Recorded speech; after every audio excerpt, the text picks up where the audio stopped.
السلام علیکم ورحمۃ اللہ وبرکاتہ۔ شروع اللہ کے نام سے جو بڑا مہربان اور نہایت رحم کرنے والا۔ السلام علیکم ورحمۃ اللہ وبرکاتہ۔ شروع اللہ کے نام سے جو بڑا مہربان اور نہایت رحم کرنے والا ہے۔ ناظرین، روایات میں آتا ہے کہ ایک مرتبہ اللہ رب العزت نے ملک الموت حضرت اسرائیل علیہ السلام سے دریافت کیا، اے اسرائیل، آج تک جن لوگوں کی روح تو نے قبض کی، ان میں سے کسی پر رحم بھی آیا؟ حضرت اسرائیل علیہ السلام نے عرض کیا، اے پروردگار عالم، تو خوب جانتا ہے کہ روح قبض کرتے وقت ہمیشہ میرا دل دکھتا ہے، لیکن تیرے حکم سے سرتابی کی مجال کہاں؟ خدا نے پوچھا، یہ بتا سب سے زیادہ رحم کس پر آیا؟ الہی، موت ایسی ہے جو بلائی نہیں بھولتی، اور وہ غم ایسا ہے جو تنہائی میں بھی میرے ساتھ رہتا ہے۔ ایک کشتی مردوں اور عورتوں سے بھری ہوئی تھی، سمندر میں سفر کر رہی تھی۔ تو نے حکم دیا، اس کشتی کو فنا کر دے۔ میں نے کشتی کو پاش پاش کر دیا۔ تو نے فرمایا، سب مردوں اور عورتوں کی روحیں قبض کر لو، لیکن ایک عورت اور اس کی نوزائیدہ بچی کو چھوڑ دو۔ میں نے اس حکم کی بھی تعمیل کی، سب کی جانیں قبض کر لی۔ ایک بہتے تختے پر ایک ماں اور اس کا بچہ رہ گئے، اور پھر وہ تختہ سمندر کے کنارے پہنچ گیا۔ میں اس ماں اور اس بچے کی جان بچ جانے سے بہت خوش ہوا، لیکن پھر تیرا حکم آیا، اے ملک الموت، ماں کی روح بھی قبض کر دے اور بچے کو اکیلا چھوڑ دے۔ اے باری تعالیٰ، تو خوب جانتا ہے، یہ حکم پا کر میرا کلیجہ کام گیا تھا۔ مجھے اس شیرہار بچے کو اس کی ماں سے الگ کر کے اس قدر تکلیف پہنچی تھی کہ اب اس واقعے کو مدت بیت چکی ہے، لیکن وہ بچہ برابر یاد آتا ہے۔ اللہ رب العزت نے فرمایا، کیا تو جانتا ہے کہ وہ بچہ اب کہاں ہے اور کس حال میں ہے؟ اے اسرائیل، سن، جب تو نے ماں کی روح قبض کی اور بچے کو تنہا چھوڑ دیا، تو ہم نے سمندر کے ایک موج کو حکم دیا کہ اس بچے کو احتیاط سے ایک ویران جزیرے میں ڈال دیں۔ اس جزیرے میں ایک سرسبز و شاداب گھنا جنگل تھا۔ وہاں صاف اور شفاف میٹھے پانی کے چشمے جاری کر دیے اور بے شمار پھلدار درخت پیدا کیے۔ اس جزیرے پر ہم نے اپنے فضل و کرم سے محض اس بچے کی خاطر لاکھوں خوشنما اور ہر حسین پرندے بھیجے جو ہر وقت چہچہاتے۔ ہم نے اس کو خوف اور خطرے سے محفوظ رکھا۔ آفتاب کو حکم دیا کہ اپنی تیز دھوپ اس پر نہ ڈالنا۔ ہوا کو فرمایا، اس پر آہستہ چلنا۔ بادلوں کو حکم دیا کہ اس پر بارش نہ برسانا۔ بجلی کو ہدایت کی کہ خبردار، یہ میرا بندہ ہے، اپنی تیزی دکھا کر اسے ڈرانا مت۔ انہی دنوں میں جنگل میں ایک بھیڑیے نے بچے دیے تھے۔ ہم نے اسے حکم دیا کہ اپنے بچوں کے ساتھ اس انسان کے بچے کو بھی دودھ پلاؤ۔ اس کی دیکھ بھال کرو کہ اسے کوئی تکلیف نہ پہنچے۔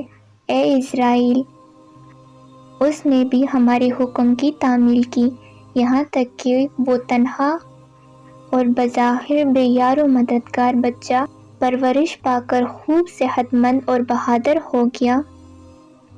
ہم نے اس کے پاؤں میں کبھی ایک کانٹا چبھنے بھی نہ دیا۔ دنیا جہاں کی نعمتیں اسے عطا کی اور وہ اس کا شکر ادا نہ کر سکا۔ اور اب اے ملک الموت، تو جانتا ہے کہ وہ بچہ کہاں اور کس حال میں ہے، کیا کر رہا ہے؟ اسرائیل علیہ السلام نے سجدہ کرتے ہوئے عرض کیا، اے پروردگار، تجھی کو علم ہے، تو سب جانتا ہے۔ اللہ رب العزت نے ارشاد فرمایا، اے ملک الموت، اسرائیل، وہ بچہ نمرود ہے، اور اسی نے میرے خلیل ابراہیم علیہ السلام کو الاؤ میں جھونکا۔ اب وہ خدائی کا دعویٰ کر کے لوگوں کو میری راہ سے ہٹانا چاہتا ہے اور ان پر تشدد کرتا ہے۔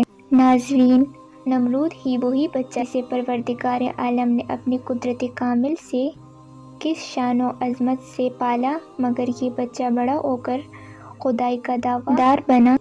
نمرود کو رب العزت نے بادشاہت عطا کی کہ نمرود بابل کا بادشاہ تھا۔ علماء کے مطابق جن 4 بادشاہوں نے پوری دنیا پر حکومت کی، نمرود بھی ان میں سے ایک تھا۔ ان 4 میں سے 2 مومن اور 2 کافر تھے۔ مومن حضرت ذوالقرنین اور حضرت سلیمان علیہ السلام تھے، اور کافر نمرود اور بخت نصر تھے۔ نمرود مسلسل 400 سال تک بادشاہ رہا۔ اس نے سرکشی، ظلم اور تکبر کا راستہ اختیار کیا اور آخرت کے بجائے دنیا کے اصول کو پیش نظر رکھ کر لوگوں پر ظلم کرتا رہا۔ جب حضرت ابراہیم علیہ السلام نے اس اللہ وحدہ لا شریک لہ کی دعوت دی تو اس نے جہالت اور گمراہی کی وجہ سے خالق کا انکار کیا۔ خالق کے خلیل حضرت ابراہیم علیہ السلام پر ظلم و ستم کیا، ان کو آگ میں ڈالا، ان کو اذیتیں پہنچائی۔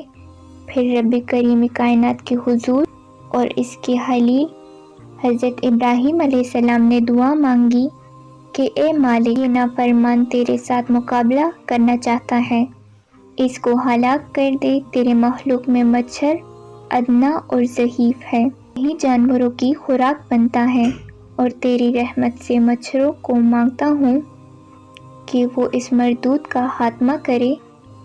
بس اس کی دعا قبول ہوئی۔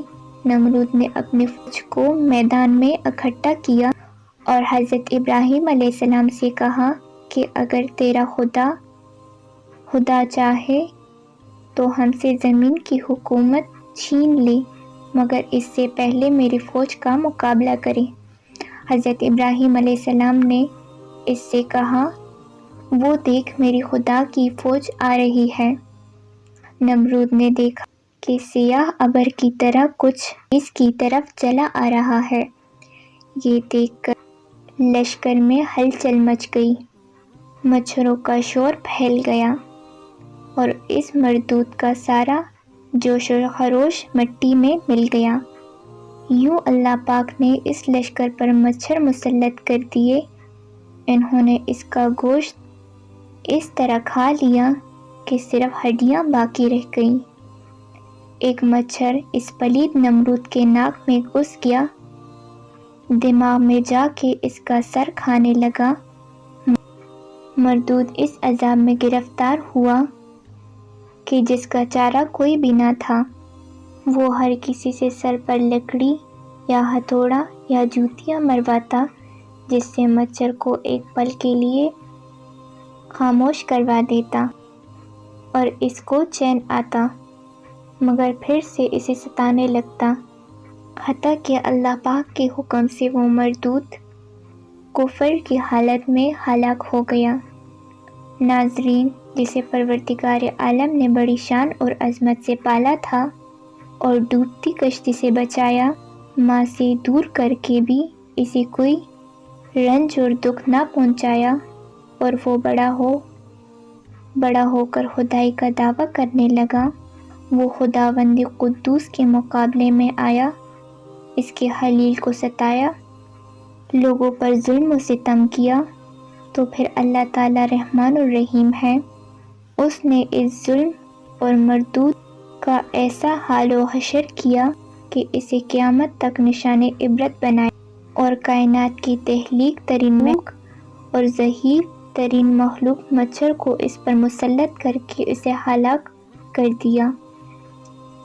ناظرین، روایات میں آتا ہے کہ حضرت اسرائیل علیہ السلام نے خالق کے حضور سجدہ کیا اور عرض کیا، پروردگار عالم، تو بڑی شان اور عظمت والا ہے، جو تو جانتا ہے وہ کوئی نہیں جانتا۔